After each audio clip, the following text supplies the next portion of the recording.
বলিউড অভিনেতা সাইফ আলী খানের উপর হামলা চালানো ব্যক্তি বাংলাদেশি বলে ধারণা করছে ভারতের পুলিশ। আজ রোববার ভোরে মহারাষ্ট্রের থানে থেকে তাকে গ্রেপ্তার করা হয়। গ্রেপ্তার ব্যক্তি সাইফ আলী খানকে কুপিয়েছেন বলে নিশ্চিত করেছে মহারাষ্ট্র পুলিশ। ভারতীয় সংবাদ মাধ্যম ইন্ডিয়া টুডের প্রতিবেদনে এই তথ্য জানানো হয়।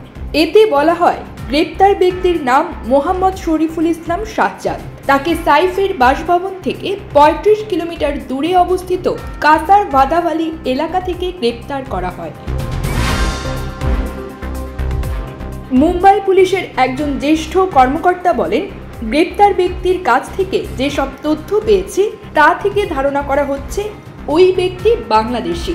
অবৈধভাবে তিনি ভারতে প্রবেশ করেছিলেন। ৫ থেকে ৬ মাস আগে তিনি ভারতে প্রবেশ করেন এবং মুম্বাই আসেন।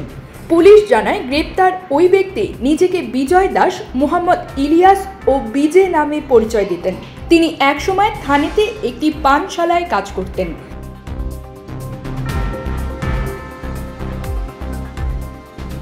গত বুধবার দিবাগত রাত ২:৩০ নাগাদ বলিউড অভিনেতা সাইফ আলী খান ডাকাতদের ছুরিকাঘাতে আহত হন।